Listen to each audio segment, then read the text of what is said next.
I'm finding myself at a loss for words, and the funny thing is. ముందుగా తండ్రి అయిన దేవునికి నా హృదయపూర్వక కృతజ్ఞతాస్తుతులు స్తోత్రాలు చెల్లించుకుంటున్నాను. వచ్చిన మీ అందరికీ కూడా నా ప్రభు అయిన యేసుక్రీస్తు వారి దివ్యనామంలో నా వందనములు, శుభములు. మరి మనము ఈరోజు మాట్లాడుకోబోయేటువంటి అంశము ఒక మంచి తండ్రి. ఒక మంచి తండ్రి మరి తన పిల్లల పట్ల ఎటువంటి ఆలోచన కలిగి ఉంటాడు అనేటువంటి విషయాన్ని మనం తెలుసుకుందాం. ఈ విషయం మీద ప్రభు అయిన యేసుక్రీస్తు వారు ఈ భూమి మీద శరీరధారిగా నివసించుచున్నటువంటి దినములలో మరి ఆయన మాట్లాడుతున్నటువంటి మాటలను మనం గమనించినట్లయితే మత్తయి సువార్తలోనికి వెళ్దాం. 7వ అధ్యాయము, మత్తయి సువార్త 7వ అధ్యాయము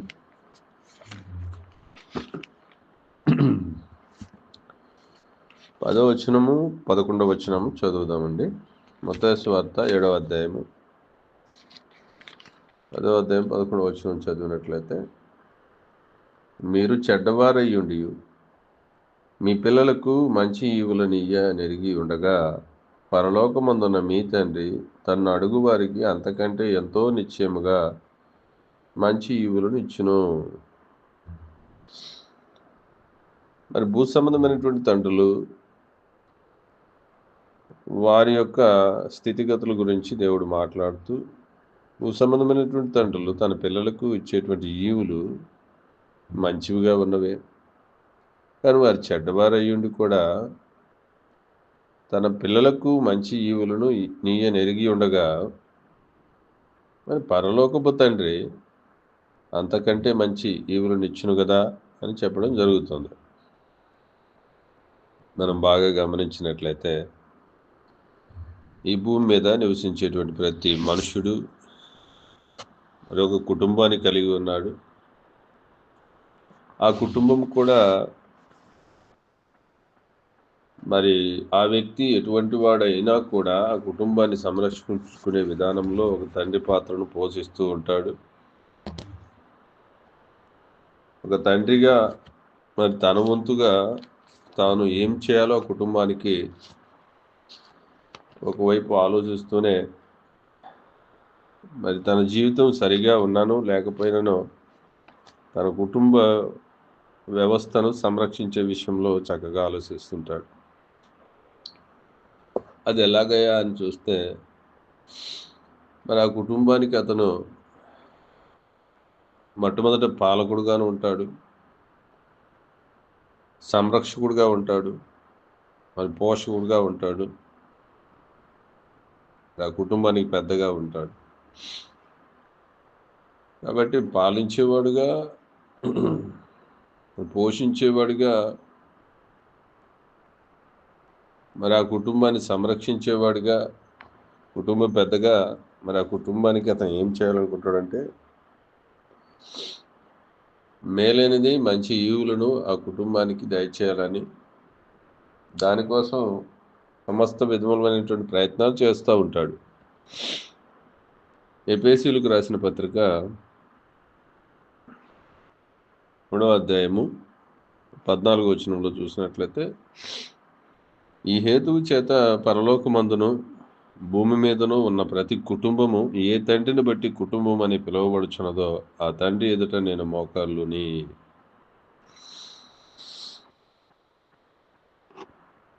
అనగా మనందరికి ఒక తండ్రి ఉన్నాడు. ఈ భూమిని సర్వదా యావత్తు ఈ ప్రపంచాన్ని, ఈ సృష్టిని నిర్మించినటువంటి సృష్టికర్త అయినటువంటి తండ్రి ఉన్నాడు. మరి ఆ తండ్రిని బట్టి భూమి మీద చూడండి, ఈ హేతువు చేత పరలోకమునందును భూమి మీదను ఉన్న ప్రతి కుటుంబము, చూడండి, పరలోకమందును భూమి మీద ఉన్నటువంటి ప్రతి కుటుంబమును ఏ తండ్రిని బట్టి కుటుంబం అని పిలువబడుచున్నదో ఆ తండ్రి ఎదుట నేను మోకాళ్ళుని అంటున్నాడు అనమాట. అలాగే ఒక కుటుంబానికి పేరు ఇది కుటుంబం అని చెప్పాలంటే ఆధారం ఆ కుటుంబానికి తండ్రి అనేటువంటి పేరు కదా, ఆ పొజిషన్ ఇంపార్టెంట్ అని చెప్తున్నాడు ఇక్కడ. భూమి మీద కానీ పరలోకమందు కానీ ఉన్నటువంటి కుటుంబాలు ఏవైనా కానీ ఏ కుటుంబాన్ని బట్టి ఏ తండ్రిని బట్టి కుటుంబం అని పిలువబడుతుందో ఆ తండ్రి ఎదుట మోకాళ్ళుని అంటున్నాడు. పౌలు గారు ప్రార్థన ఇది యాక్చువల్గా. కాబట్టి కుటుంబ వ్యవస్థకు ఆధారము తండ్రి. మరి అటువంటి ఆ తండ్రి గురించి ఇంకా చెప్తూ హెబ్రీ గ్రంథకర్త ఈ విధంగా మాట్లాడుతున్నాడు. ఆధారంగా చెప్తూ మొదటి మాటలో చూస్తే కుటుంబం యొక్క అవసరాలను తీర్చేవాడిగా, మంచి ఈవులను సమకూర్చేవాడిగా మనం తండ్రిని చూసాము. రెండవదిగా ఆ తండ్రి ఆ కుటుంబానికి కుటుంబం అని పిలువబడటానికి ఆధారము తండ్రి అనేటువంటి ఒక క్యారెక్టర్ చాలా ముఖ్యమని తెలుసుకున్నాం. మరి మూడవ పాయింట్ని చూసినట్లయితే ఇక్కడ హెబ్రీలకు రాసిన పత్రిక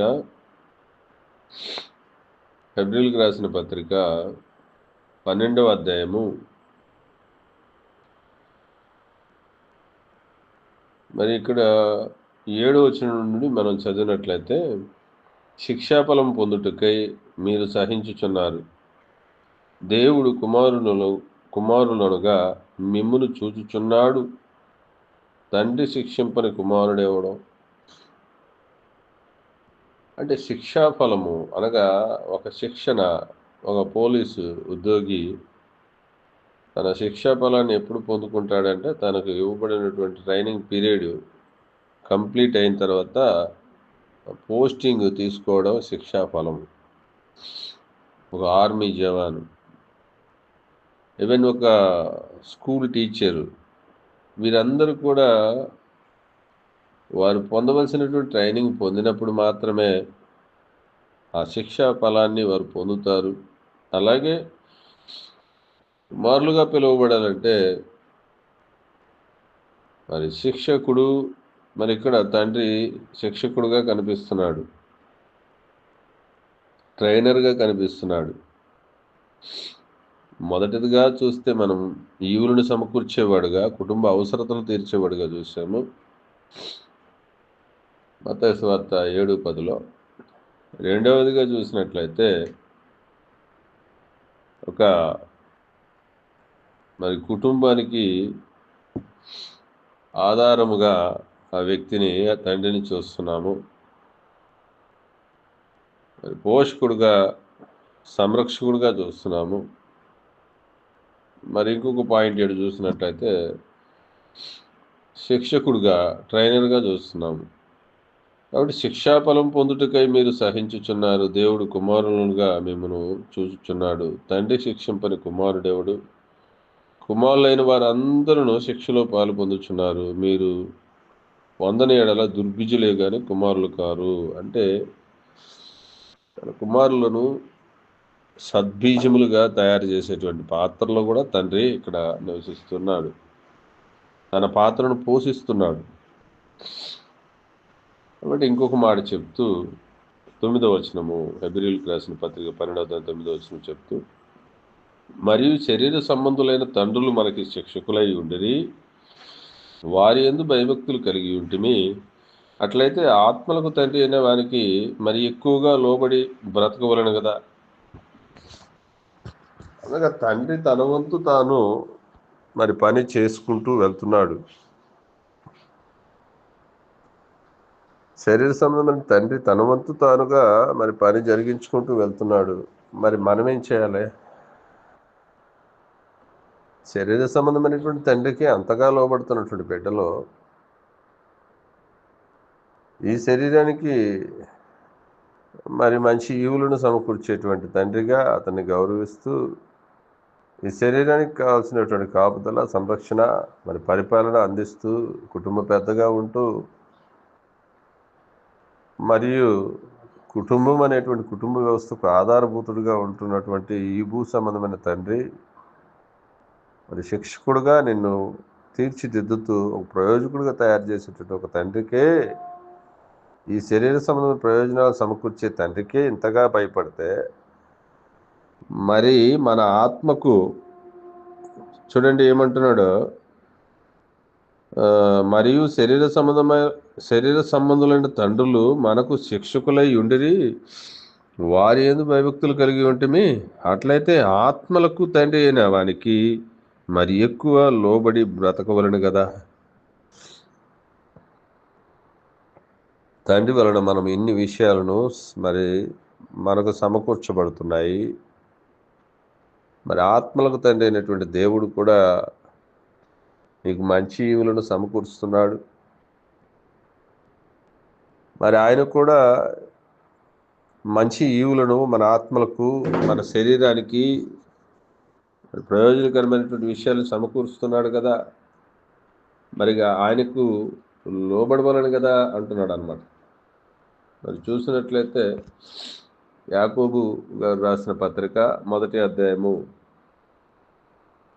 యాకోబు గారు రాసిన పత్రిక 1వ అధ్యాయం చూసినట్లయితే 17వ వచనంలో ఈ విధంగా రాయబడి ఉంది.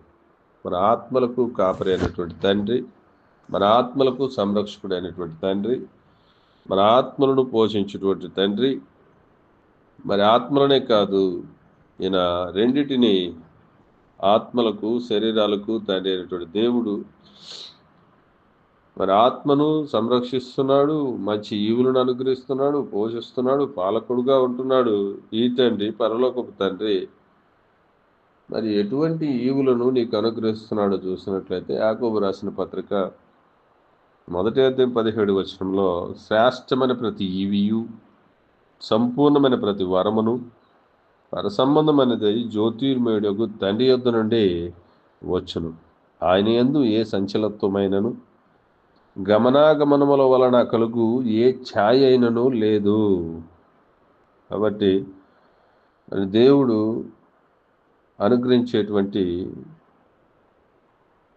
శ్రేష్టమైన ఈవులను చూసినట్లయితే, ప్రతి సంపూర్ణమైనటువంటి వరమును చూసినట్లయితే, అవి అన్నీ కూడా పర సంబంధమైనవి. భూ సంబంధమైనటువంటి ప్రతి అంశాన్ని మరి నీకు సమకూరుస్తున్నటువంటి తండ్రి, ఒక తండ్రిని కూడా ఆయనే నీకు ఇచ్చాడనే విషయాన్ని గమనించాలి. ఎందుకంటే భూ సంబంధమైనటువంటి తండ్రికి లోబడటం నేర్చుకున్నట్లయితే, అదృశ్యుడిగా ఆత్మస్వరూపిగా ఉన్నటువంటి తండ్రికి కూడా నువ్వు లోబడతావు అన్నటువంటి విషయాన్ని జ్ఞాపకం చేసి నీకు అర్థమయ్యే విధానం కోసం ఈ వ్యవస్థను భూమి మీద కానీ పరలోకమందు కానీ మరి ఉన్నటువంటి కుటుంబాలని ఏ తండ్రిని బట్టి మరి కుటుంబాలుగా పిలువబడుతున్నాయో అనేటువంటి విషయాన్ని నువ్వు అర్థం చేసుకోవాలని దేవుడు ఈ సిస్టమ్ను కొనసాగిస్తున్నాడు. మరి ఆ విషయాన్ని నువ్వు తెలుసుకోవాలని శ్రేష్టమైన ప్రతి ఈవియు, సంపూర్ణమైన ప్రతి వరమును, పరసంబంధమైనవై వస్తున్నవి జ్యోతిర్మయుడగు తండ్రి యొద్ద నుండి వచ్చును అంటున్నాడు అన్నమాట. ప్రియులారా గమనించండి, మనం ఉంటున్నటువంటి ఈనాటి ఈ స్థితి కానీ, మనం బ్రతుకుతున్నటువంటి మన బ్రతుకు కానీ, మనం ఆయన యందు మరి అపోస్తుడైన పౌలు గారు ఆ మాటను మాట్లాడుతూ, అపోస్తుడైన పౌలు గారు ఎఫెసీలో మరి ప్రసంగిస్తూ ఈ విధంగా మాట్లాడుతున్నాడు. అపోస్తుల కార్యం 17వ వచనంలో, మరి 17వ అధ్యాయంలో మనం గమనించినట్లయితే, అపోస్తుల కార్యం 17వ అధ్యాయము 26వ వచనంలో మనము చదువుదాం. దేవుడు ఏమేమి సమకూరుస్తున్నాడో మనుషులు కను చూస్తే, పరసంబంధమైనటువంటి ఈవులు, శ్రేష్టమైన ప్రతి ఈవులు, ప్రతి సంపూర్ణమైన ప్రతి వరమును ఆయన అనుగ్రహిస్తూ, మనము ఆయన యందు ఏ విధంగా జీవిస్తున్నామో చూస్తే చూడండి, మరి యావత్ భూమి మీద కాపురముండుటకు ఆయన ఒకరి నుండి ప్రతి జాతి మనుషులను సృష్టించి, వారు ఒకవేళ దేవునిని తడవులాడి కనుగొందురేమో అని తన్ను వెతుకు నిమిత్తము నిర్ణయ కాలములను వారి నివాస స్థలముల యొక్క పొలిమేరలను ఏర్పరచును. ఆయన మనలో ఎవరికి దూరముగా ఉండువాడు కాడు. మనం ఆయన యందు బ్రతుకుచున్నాము, చలించుచున్నాము, ఉనికి కలిగి ఉన్నాము. అటువలే మనం ఆయన సంతానమని మీ కవీశ్వరులలో కొందరు చెప్పుచున్నారు. కాబట్టి కొందరు ఏమని చెప్తున్నారంటే మనం దేవుని సంతానం అని చెప్తున్నారు కవీశ్వరులలో. మనం ఆయన ఎందుకు ఏమి కలిగి ఉన్నామంటే ఉనికి కలిగి ఉన్నాం. అంటే మన అడ్రస్ ఆయన, మన ఆత్మకు అడ్రస్ ఆయన, మన శరీరానికి అడ్రస్ ఈ మట్టి శరీరానికి భూమి. మరి మనలో నివసిస్తున్నటువంటి ఆత్మకు అడ్రస్ ఆయన. ఉనికి మనము అక్కడి నుంచి, ఆయన నుంచి మనం ఉనికిని కలిగి ఉన్నాం. పరలోకం నుంచి వచ్చిన ఈ ఆత్మ మరి మోషే గారి ద్వారా రాయించినటువంటి కీర్తన 90వ కీర్తనలో మొదటి అధ్యాయంలో చూసినట్లయితే ప్రభువా తరతరములకు మాకు నివాస స్థలము నీవే అని చెప్పబడింది అక్కడ. అనగా మన ఆత్మకు ఉనికి కలిగి ఉన్నాడు ఆయనే ఉనికి, అడ్రస్ ఆయనే. ఉనికి కలిగి ఉండటం కాదు, మనం ఈ భూమి మీద ఈ ఆత్మ శరీరంలో నివసిస్తూ మనం చెల్లించగలుగుతున్నాం. ఈ భూమి మీద మన పనులు, మన ఉద్యోగ వ్యవస్థలు, మన కుటుంబ వ్యవస్థలను చెల్లిస్తూ మరి నడుపుకోగలుగుతున్నాం. వీటన్నిటిని చూసినట్లయితే మనం ఆయన ఎందుకు ఏమై ఉన్నామంటే బ్రతుకుచున్నామని అర్థమవుతుంది. దేవుని ఎందుకు బ్రతుకుచున్నామని అటువంటి అర్థము మనకు అర్థమవుతుంది. మనం ఆయన ఎందుకు బ్రతుకుచున్నామంటే ఆయన మనకు దూరముగా లేడని కూడా అర్థం అవ్వాలి. మనలో ఎవరికి ఆయన దూరంగా లేడని మనం అర్థం చేసుకోవాలి. మరి ఆయన దూరముగా లేడు, మనకు దగ్గరగా ఉన్నవాడు అన్నప్పుడు ఆయన వెతకాలి. మనం ఎక్కడ వెతుకుతున్నాము? మనం వెతికేటువంటి వెతుకులాట భూమి మీద సమస్తమైనటువంటి కృత్యములను ఆయన వెతుకుతున్నాం.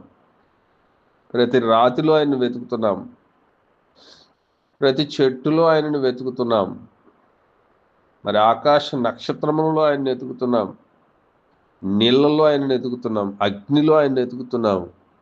ప్రతి దాన్ని వెతికి వెతికి దేవుడా నీవే మా దేవుడు అనుకుంటున్నాం.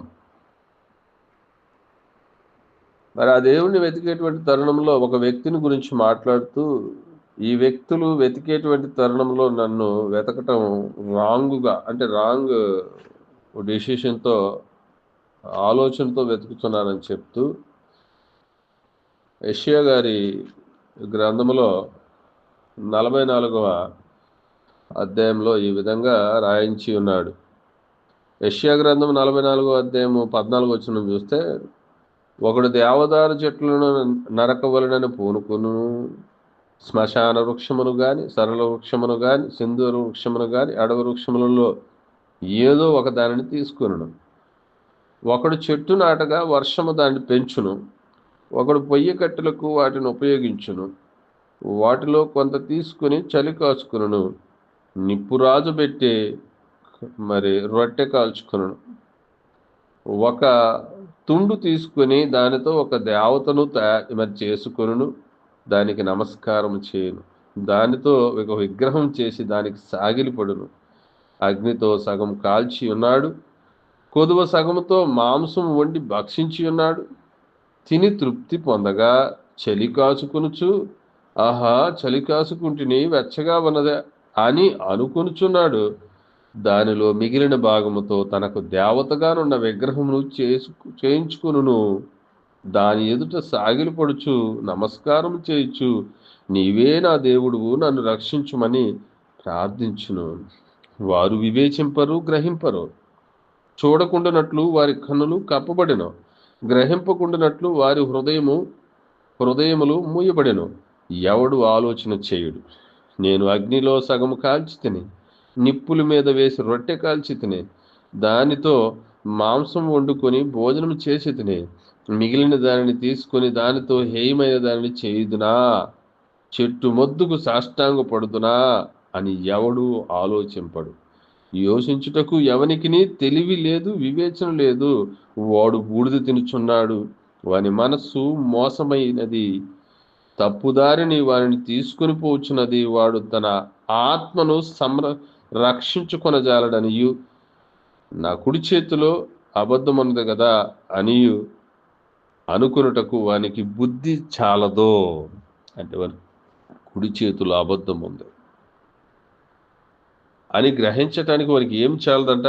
బుద్ధి చాలదు. కాబట్టి మనకు సమీపముగా ఉన్నటువంటి దేవుని వెతికేటువంటి విషయంలో మనిషి వెనకబడుతున్నాడు. మన ఆత్మలకు సంరక్షకుడైనటువంటి తండ్రిని వెతికే దాంట్లో మనుషుడు మరి తడబడుతున్నాడు.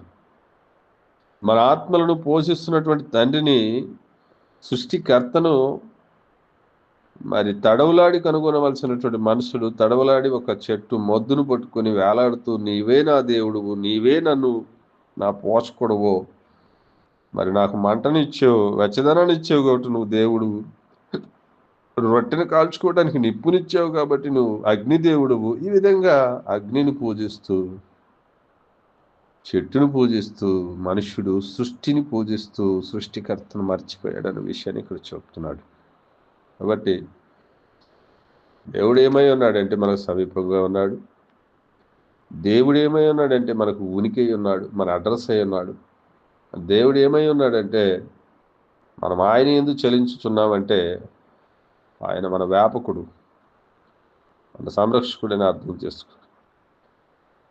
మరి దేవుడు ఏమై ఉన్నాడంటే మనము ఆయన యందు బ్రతుకుచున్నాం. మనము ఆయన ద్వారా మనము జీవమును పొందుకొని ఉన్నాం. నేల మట్టి నుండి నరుడు నిర్మించి ఆయన వారి నాసికారంధ్రంలో జీవవాయువును ఉదగా నరుడు జీవాత్మ ఆయను. అంటే ఆయన యందు మనము జీవం కలిగి ఉన్నాం, బ్రతుకుచున్నాం. అటువంటి దేవుడు మనకు సంరక్షకుడై ఉన్నాడు, పోషకుడై ఉన్నాడు, కుటుంబానికి పెద్దగా తండ్రిగా ఉన్నాడు, శిక్షకుడై ఉన్నాడు అనే విషయాన్ని మనుషుడు గుర్తించలేకపోతున్నాడు. భూ సంబంధమైనటువంటి తండ్రులే తమ పిల్లలకు మంచి ఈవులను ఈయన ఎరిగి ఉండగా మీ పరలోకపు తండ్రి మరింత శ్రేష్టమైన ఈవులను మీకు దయచేయను కదా అని చెప్పేటువంటి మాట. మరొక మాటను మనం చూద్దాం, మరొక మాటను చదువుదాం ప్రియులరా. సామెతల గ్రంథము 13వ అధ్యాయంలోకి వెళ్ళినట్లయితే, సామెతల గ్రంథము 13వ అధ్యాయము 22వ వచనం చదువుదాం. మంచివాడు తన పిల్లలను ఆస్తికర్తలుగా చేయును, పాపాత్ముల ఆస్తి నీతిమంతులకు ఉంచబడును. చూడండి, మంచివాడు ఇక్కడ, మంచివాడు తన పిల్లలను ఆస్తికర్తలుగా చేయును. అంటే ఒక మంచి వ్యక్తి ఎలా చేస్తాడంటే తన పిల్లలకు మరి తరతరాలకు వాళ్ళని ఆస్తికర్తలుగా చేస్తాడంట. అంటే భూ సంబంధమైనటువంటి ఒక తండ్రి, ఒక చెడ్డ వ్యసనాలు లేనటువంటి తండ్రి, దుర్వ్యాపారాలు లేనటువంటి తండ్రి తన పిల్లలను ఆస్తికర్తలను చేయాలని మరి తన వ్యసనాలను, తన చెడు అలవాట్లను మానుకొని కూడా భూ సంబంధమైనటువంటి ధనాన్ని, వాటిని సమకూర్చి భద్రపరిచి తన పిల్లలకు తరాలకు ఆస్తికర్తలుగా చేస్తాడు అంటున్నాడు. ఇక్కడ భూ సంబంధమైనటువంటి ధనము గురించి మనం మాట్లాడుతున్నాము. మరి మంచివాడైనటువంటి తండ్రి అంటున్నాడు ఇక్కడ. మరి భూ సంబంధమైన తండ్రుల్లో మంచివారు కూడా ఉన్నారా? మరి యేసుక్రీస్తు ప్రభు వారు మొట్టమొదటి మాటలోనే మత్తయి సువార్త 7వ అధ్యాయం 10వ వచనంలో అంటున్నాడు, మీరు చెడ్డవారై ఉండి, అంటే అక్కడ తండ్రుల గురించి చెప్తూ, మీరు చెడ్డవారై ఉండి మీరు సమకూర్చేవి మీ బిడ్డలకు ఎటువంటివి అంటే శ్రేష్టమైనవి, మంచి ఈవులను సమకూరుస్తున్నారే అంటున్నాడు అనమాట. పరలోకమందు ఉన్న తండ్రి వాటికంటే శ్రేష్టమైనవి, మంచివి, మరి శ్రేష్టమైనవి సమకూర్చును కదా అని చెప్పడం జరుగుతుంది. ఇక్కడ చూసినట్లయితే మంచివాడు తన పిల్లలను ఆస్తికర్తలుగా చేయును అంటున్నాడు. ఎవరు ఈ మంచివాడు అని చూస్తే, ఈ భూమి మీద మంచివాడు లేడు, మరి ఒకడు లేడు అని చెప్పడం జరుగుతుంది. మరి దేవుని వెతుకువాడు లేడు, ఒకడు లేడు అని చెప్పడం జరుగుతుంది. నీతిమంతుడు లేడు, ఒకడు లేడని రోమీయులకు రాసిన పత్రిక 3వ అధ్యాయము 10వ వచనం చూస్తే, ఇందును గూర్చి రాయబడినదేమనగా, నీతిమంతుడు లేడు, ఒకడును లేడు, గ్రహించువాడును లేడు, దేవుని వెదకువాడును లేడు, అందరూ త్రోవ తప్పి ఏకముగా పనికిమాలిన వారై మేలు చేయువాడు లేడు, ఒకడను లేడు అని చెప్తున్నాడు. మరి ఈ భూసంబంధమైనటువంటి తండ్రులుగా చెప్పబడుతున్న ప్రతి ఒక్కరిలో ఏదో ఒక లోపాలు కనిపిస్తున్నాయి. కానీ మంచివాడైనటువంటి వాడు ఎవరంటే, అంతకంటే మంచివాడు మన తండ్రి అయిన దేవుడు. ఇర్మియా గారు మాట్లాడుతూ, ఇర్మియా గారు తన గ్రంథంలో ఈ విధంగా రాస్తున్నాడు. 33వ అధ్యాయం ఇర్మియా గ్రంథము, 33వ అధ్యాయము ఇర్మియా గ్రంథము 11వ వచనాన్ని చదువుదామండి. చూడండి, ఇక్కడ 10, 11 మరి కలిసి ఉన్నాయి. యెహోవా ఇలాగ సెలవిచ్చినాడు, అది పాడైపోయెను, దీనిలో నరులు లేరు, నివాసులు లేరు, జంతువులు లేవు అని మీరు చెప్పు ఈ స్థలములోనే మనుషులనైనను, నివాసులనైనను, జంతువులనైనను లేక పాడైపోయిన యోధా పట్టణంలోనే, యెరూషలేము వీధుల్లోనే సంతోష స్వరమును, ఆనంద శబ్దమును, పెండ్లి కుమారుని స్వరమును, పెండ్లి కుమార్తె స్వరమును, యెహోవా మంచివాడు, ఆయన కృప నిరంతరముండును, సైన్యములకు అధిపతి యెహోవా స్తుతించుడి అని పలుకువారి స్వరమును మరలా వినబడును. పాడైన స్థలములలోనే మరటువంటి యెరూషలేము పట్టణము, యోధా పట్టణములు పాడైపోయినటువంటి ఆ యొక్క స్థలములలో పెళ్లి కుమారుని స్వరము, పెళ్లి కుమార్తె స్వరము, యెహోవా మంచివాడు అనేటువంటి ఆ స్వరాన్ని వినిపిస్తానంటున్నాడు. అనగా దేవుడు ఏమై ఉన్నాడండి? మంచివాడు అనేటువంటి మాటను మనం ఇక్కడ చదువుతున్నాం. కాబట్టి మంచివాడైనటువంటి దేవుడు తన పిల్లలను ఆయన మరి ఆస్తికర్తలుగా చేయడా?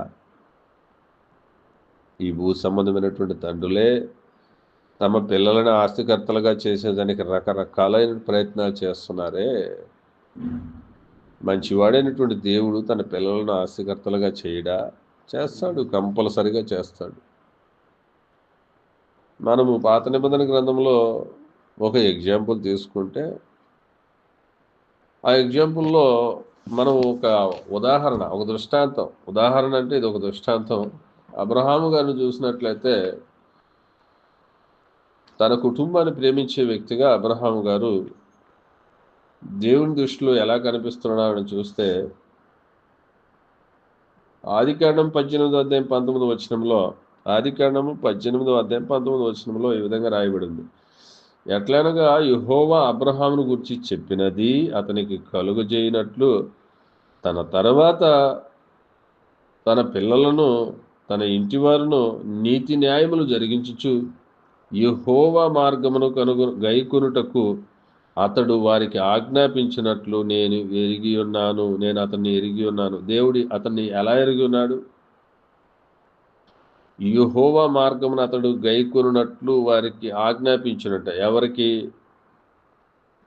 తన ఇంటి వారికి, తన మరి పిల్లలకును. యెహోవా మార్గం ఏంటి? నీతి న్యాయములు జరిగించటే యెహోవా మార్గం.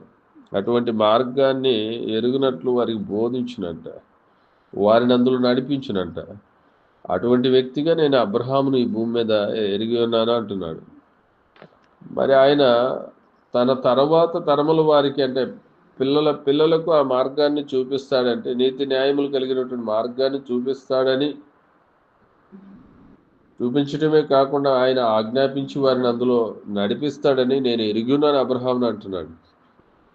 అవును, ఎరిగి ఉన్నాడు. చూడండి, అబ్రహాము ఎరిగి ఉన్నాడు కాబట్టి భూ సంబంధమైనటువంటి ఆ రోజు తన సంతానానికి ఆయన ఎటువంటి మార్గాన్ని చూపించాడంటే, 26వ అధ్యాయము, ఆదికాండము 26వ అధ్యాయము 5వ వచనం చూస్తే, యాలేనగా అబ్రహాము నా మాట వినును.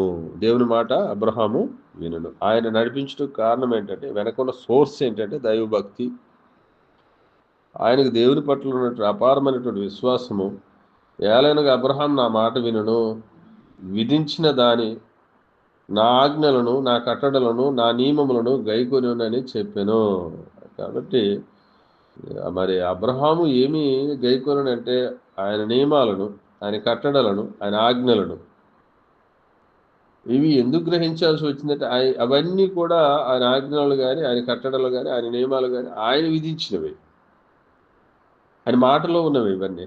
కాబట్టి అబ్రహాము వాటన్నిటిని కూడా ఏం చేశాడంట, అబ్రహాము విన్నాడు, గ్రహించాడు, వాటిని గైకొన్నాడు. కాబట్టి ఆయన చేశాడు కాబట్టి తన కుటుంబము, తన కుమారులు మరి ఎలా తయారవుతున్నాడు అని చూస్తే 11వ వచనం, 26వ అధ్యాయం 11వ వచనం ఆదికాండంలో చూసినట్లయితే, అబీమెలెకు ఈ మనుషుని జోలికైనను ఇతని భార్య జోలికైనను వెలువాడు నిశ్చయముగా మరణశిక్ష పొందునని తన ప్రజలకు అందరికీ ఆజ్ఞాపింపగా, ఇస్సాకు ఆ దేశమందు ఉన్నవాడై, ఇస్సాకు రెబ్కాను తీసుకొని మరి ఎక్కడికి వెళ్ళాడంటే గెరారులో నివసించుటకు వెళ్ళాడు. ఆ దేశమందు తన భార్య విషయంలో ఆయన అన్సెక్యూర్గా ఫీల్ అయినప్పుడు దేవుడు అతన్ని గద్దించినప్పుడు, అబీమెలెకు ఈ మనుషుని జోలికైనని ఇతని భార్య జోలికైనని ఎవరైనా వెళ్ళినట్లయితే వారు మరణమునకు పాత్రులని దేవుని చేత హెచ్చరించబడి, గద్దింపబడి వారికి ప్రొటెక్షన్ చేశాడు అబీమెలెకు. ఆ తరుణంలో ఇస్సాకు గారు ఏ విధంగా అభివృద్ధి చెందుతున్నాడని చూసినట్లయితే 12వ వచనంలో, ఇస్సాకు ఆ దేశమందు ఉన్నవాడై విత్తనము వేసి ఆ సంవత్సరమందు 100 అంతలు ఫలము పొందెను. విత్తనం వేసి ఏం పొందాడు ఇతను? 100 అంతల ఫలము పొందెను. 30 అంతలు కాదు, 60 అంతలు కాదు, 100 అంతలు ఫలం పొందెను. ఆ సంవత్సరమే విత్తనం వేసి. ఆ సంవత్సరం అతను అక్కడ విత్తనం వేయటకు మొట్టమొదట అతనికి మరి కలిగినది ఏంటంటే, ఆ మనుషుని జోలికి కానీ అతని భార్య జోలికి కానీ ఎవరు వెళ్ళవద్దనేటువంటి ఆజ్ఞ, రాజు ఆజ్ఞ. అది కూడా మరణశిక్ష పొందుదురని చెప్పి ఉన్నాడు. కాబట్టి అతనికి ఫుల్ ప్రొటెక్షన్ దొరికింది. ఆ సంవత్సరమే విత్తనం వేసాడు. ఆ సంవత్సరమే విత్తనం వేసినటువంటి విత్తనానికి 100 అంతల ఫలము పొందాడు. ఇంకా ఏం చేశాడంటే చూసినట్లయితే, యెహోవా అతనిని ఆశీర్వదించిన గనక ఆ మనుషుడు గొప్పవాడాడు. ఎలా గొప్పవాడయ్యాడు ఆ మనుషుడు అని చూస్తే, యెహోవా ఆ మనుషుని ఆశీర్వదించిన గనక గొప్పవాడాడు. అతడు మిక్కిలి గొప్పవాడగు వరకు, అంటే గొప్పవాడు అవ్వటం కాదు ఇక్కడ, ఇంకా మిక్కిలి గొప్పవాడగు వరకు క్రమక్రమంగా అభివృద్ధి పొందుచూ వచ్చును. అంటే అభివృద్ధి అనేది ఎలా జరగాలని రాయబడింది గ్రంథంలో, క్రమక్రమంగా జరగవలనని చెప్పడం జరుగుతుంది. మరి క్రమక్రమంగా అభివృద్ధి సాధిస్తూ వచ్చును, పొందుచూ వచ్చును. 13వ వచనం చూస్తే, అతడు మిక్కిలి గొప్పవాడు వరకు క్రమక్రమంగా అభివృద్ధి పొందుతూ వచ్చును. 14వ వచనం, అతనికి గొర్రెల ఆస్తియు గొడ్ల ఆస్తియు దాసులు గొప్ప సమూహమును కలిగినందున ఫిలిస్తీయులు అతని యందు అసూయపడిరి. అంటే అంతగా ఆశీర్వదించాడు దేవుడు. తనకు నివాసాన్ని ఇచ్చి, తనకు స్థలాన్ని ఇచ్చి ఆదరించిన వ్యక్తులే అతన్ని చూసి అసూయపడే విధంగా దేవుడు క్రమక్రమంగా అతన్ని అభివృద్ధి చెందించి ఆస్తికర్తను చేశాడు. అంటే తండ్రి అయినటువంటి వాళ్ళ అబ్రహాము, మరి తండ్రి అయినటువంటి అబ్రహామును దేవుడు చూసిన విధానంలో తన పిల్లలను అబ్రహాము నీతి న్యాయములను ఎరిగినట్లు దేవుని మార్గాన్ని, న్యాయమైన మార్గాన్ని, నీతియుక్తమైనటువంటి మార్గాన్ని తన పిల్లలకు ఆయన బోధించి వాటిలో వారు తప్పిపోకుండా వారిని నడిపించునని దేవుడు ఏదైతే చూశాడో, అలాగే ఆయన ఏదైతే గైకొని దేవుని మాటలు విని ఆయన కట్టడలను, ఆజ్ఞలను, ఆయన నిబంధనను మరొక జీవించాడో అటువంటి అబ్రహాము దేవుడు వారి సంతానాన్ని ఆశీర్వదిస్తున్నాడు. మంచివాడు తన పిల్లలను ఆస్తికర్తలుగా చేయను అంటున్నాడు. అబ్రహాము మంచివాడు, విశ్వాస వీరులలో ఆయన గురించి రాయబడి ఉంది. అంత గొప్పవాడుగా, మంచివాడుగా పేరు పొందినటువంటి వ్యక్తి తన కుమారులను భూ సంబంధమైనటువంటి స్వాస్థ్య విషయంలో కూడా ఆయన ఏమాత్రము తగ్గించలేదు. మరి ఈరోజు అదే అబ్రహామును మనము చూసినట్లయితే, ఇస్సాకు మాత్రమే అబ్రహాం సంతానమా, ఇజ్రాయేల్ జనాంగం మాత్రమే అబ్రహాం సంతానమా అంటే కాదు అని చెప్తుంది గ్రంథము. చూడండి, గలతీయులకు రాసిన పత్రిక 3వ అధ్యాయము 9వ వచనంలో చూసినట్లయితే, కాబట్టి విశ్వాస సంబంధులే విశ్వాసము గల అబ్రహాముతో కూడా ఆశీర్వదించబడుదురు. అంటే ఆ రోజు దేవుడు అబ్రహామును బట్టి తన కుమారుడిని ఇస్సాకుని ఎంతగా ఆశీర్వదిస్తున్నాడంటే, ఆ యొక్క ఫిలిస్తీన్ల దేశంలో అబీమెలెకు గెరారు దేశంలో చూసినట్లయితే ఆ సంవత్సరమే పంట వేసి, విత్తనం వేసి, ఆయన పంటను కోసి నూరంతల ఫలం పొందినని చెప్తున్నాడు. మరి తన భార్యకు తనకు సంరక్షణ దొరికింది, చక్కని కాపుదల దొరికింది. మరి గొర్రెలను, గొడ్లను, మరి పనివారులను, బహు విస్తారమైన ఆస్తిని అతను పొందుకున్నాడని చెప్తున్నాడు. చదువుకొని ఉన్నాం. అతనికి కలిగిన ఆస్తిని ఫిలిస్తీన్లు చూసి అసూయ పడిపోతున్నారని చెప్తున్నాడు. మరి మనకు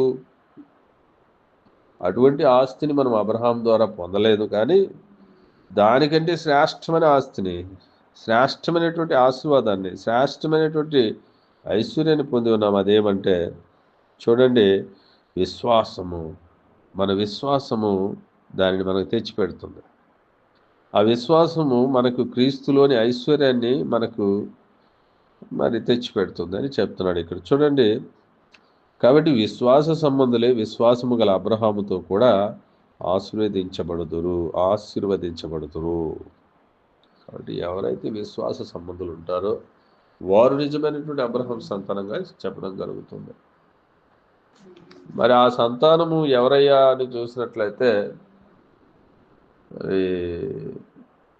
చూడండి, 16వ వచనంలో అబ్రహామునకు అతని సంతానమునకును వాగ్దానం చేయబడిను, ఆయన అనేకులను గూర్చి అన్నట్టు నీ సంతానములని చెప్పక ఒకను గూర్చి అన్నట్టు నీ సంతానమునకు అనెను. ఆ సంతానము క్రీస్తు. కాబట్టి అబ్రహాము సంతానం అనగా క్రీస్తు. కాబట్టి క్రీస్తుని అనుసరించువారు విశ్వాస మూలముగా మారు మనసు పొంది మరి ఒప్పుకొని క్రీస్తును, ఆయన దేవుని కుమారుడిని ఒప్పుకొని జీవం పొందినట్లు, నీ హృదయ పాలకుడని ఒప్పుకొని ఆయన పరిపాలనలోకి వెళ్ళినట్లు నమ్మి ఈ హృదయంలో ఆయనకు స్థానం ఇచ్చి బాప్తిసం పొంది, పాప క్షమాపణ నిమిత్తం బాప్తిసం పొంది ఈ పాపాలను కడిగి వేసుకున్నట్లయితే, పరిశుద్ధాత్మ వరమును పొందుకున్నట్లయితే నీవు కూడా ఆ యొక్క మంచివాడు, విశ్వాసి అనేటువంటి అబ్రహాముకు నీవు క్రీస్తు ద్వారా సంతానం అవుతావు. కాబట్టి ఈరోజు మరి మంచివాడు తన పిల్లలను ఆస్తికర్తలుగా చేయును అనేటువంటి మాటను చూసినట్లయితే చూడండి, ఈ మాటను మనము ఎఫెసీయులకు రాసిన పత్రికలో 1వ అధ్యాయంలో 3వ వచనం చూద్దాం. మన ప్రభు అయిన యేసుక్రీస్తు యొక్క తండ్రి యొక్క దేవుడు స్తుతింపబడును గాక. ఆయన క్రీస్తునందు పరలోక విషయములలో ఆత్మ సంబంధమైన ప్రతి ఆశీర్వాదమును మనకు అనుగ్రహించను. చూడండి, ప్రతి ఆశీర్వాదమును మనకు అనుగ్రహించాడంట. మనకు అనుగ్రహించింది ఏంటంటే ప్రతి ఆశీర్వాదం. ఏంటి ఆశీర్వాదం అంటే పరలోక సంబంధమైనటువంటి, ఆత్మ సంబంధమైనటువంటి ప్రతి ఆశీర్వాదము ఎవరి ద్వారా? క్రీస్తు ద్వారా మనకు అనుగ్రహించిన. అంటే యేసుక్రీస్తు, ప్రభు అయిన యేసుక్రీస్తు యొక్క తండ్రి దేవుడు మనకి ఆయన ద్వారా పరలోక సంబంధమైనటువంటి ఆశీర్వాదాలను మనకు అనుగ్రహించును. అవి ఏంటయ్యా అని చూస్తే మన ఆత్మను రక్షించటం ఒక ఆశీర్వాదము, మన పాపములను కడిగివేయడం అదొక ఆశీర్వాదము,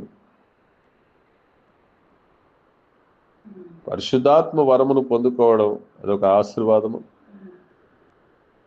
సంఘంలో చేర్చబడటం అదొక ఆశీర్వాదము, సహవాసంలో కొనసాగడం ఆశీర్వాదము, పని చేయటం ఆశీర్వాదము, ఫలించటం ఆశీర్వాదము. ఫలించిన వాడు సత్క్రియలు చేయడం ఆశీర్వాదము, సత్క్రియలు చేసి దేవుని సంబంధిగా నిరూపించబడడం ఆశీర్వాదం. కనుక ఇట్టి ఆశీర్వాదములు ఎక్కడి నుండి వస్తున్నామంటే మన క్రీస్తు నుండి దేవుడు మనకు దయచేస్తున్నాడు. కాబట్టి మనము చూడండి, ఇక భూ సంబంధమైన విషయాలపైన మనస్సు ఉంచతగదు అని చెప్తూ కొలసీలకు రాసిన పత్రిక 3వ అధ్యాయము 1వ వచనం చూస్తే, మీరు క్రీస్తుతో కూడా లేపబడిన వారైతే పైన ఉన్న వాటినే వెదకుడే. ఎందుకంటే పైన ఉన్న వాటిని వెదకాలి అని చూసినట్లయితే పైనే మనకి మన ఆస్తి కూర్చబడి ఉంది. పరలోకంలో మనకు ఒక నిత్య నివాసము ఉంది. మన పేరు అక్కడ జీవగ్రంథంలో రాయబడి ఉంది. అదొక ఆశీర్వాదం.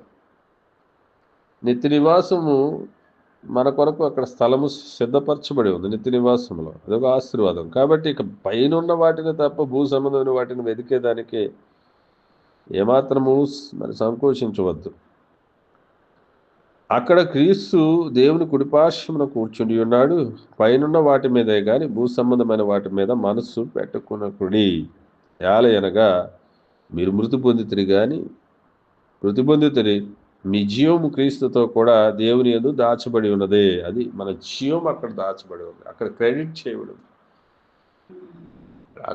అక్కడ నీవు దానిని ఇంకా పెంచుకోవాలంటే ఏం చేయాలంటే సత్క్రియలు, ఈ భూమి మీద సత్క్రియలు చేయొచ్చు, దాన్ని పెంచుకోవాలి అనేటువంటి ఆలోచనతో దేవుడు చెప్తున్నాడు. కాబట్టి మంచివాడు తన పిల్లలను ఆస్తికర్తలుగా చేయను. కాబట్టి ఆ మంచివాడైనటువంటి దేవుడు నిన్ను ఆస్తికర్తలుగా చేసేదానికి యేసుక్రీస్తుని ఏం చేశాడంటే దరిద్రునిగా చేయబడ్డాడు. అదే విషయాన్ని ఇక్కడ చూడండి, కొరింథీయులకు రాసిన 2వ పత్రిక 8వ అధ్యాయం 9వ వచనంలో చూసినట్లయితే, మీరు మన ప్రభు అయిన యేసుక్రీస్తు కృపను ఎరుగుదురు కదా.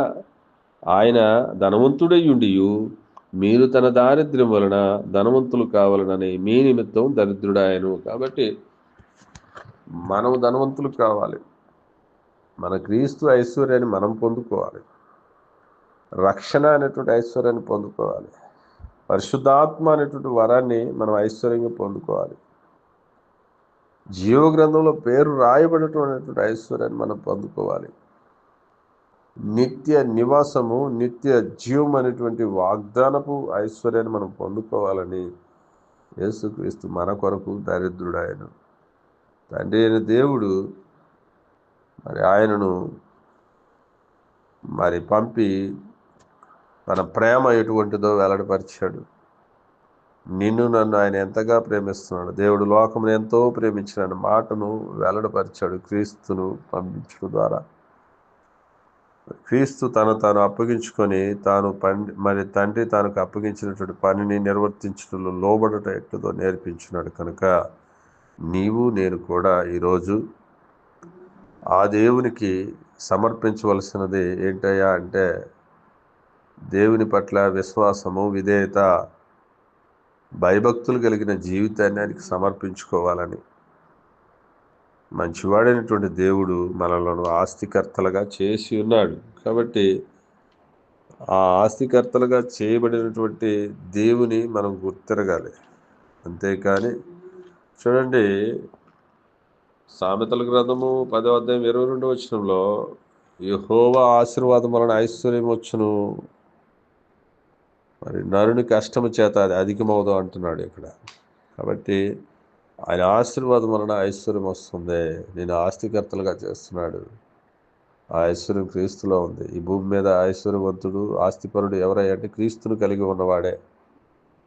ఈ సత్యాన్ని నీవు నేను గుర్తెరిగామా ధన్యులమవుతాము. మన జీవం పరలోకమందు దాచబడి ఉందని గుర్తెరుగుతామని నన్ను నేను హెచ్చరించుకుంటూ మిమ్మల్ని హెచ్చరిస్తూ నాకు ఇవ్వబడినటువంటి సమయాన్ని ముగిస్తూ ఈ వాక్యాన్ని విన్నటువంటి మిమ్మల్ని అందరినీ కూడా దేవుడు దీవించుగాక. God bless you. Thank you. అందరికీ వందనాలు.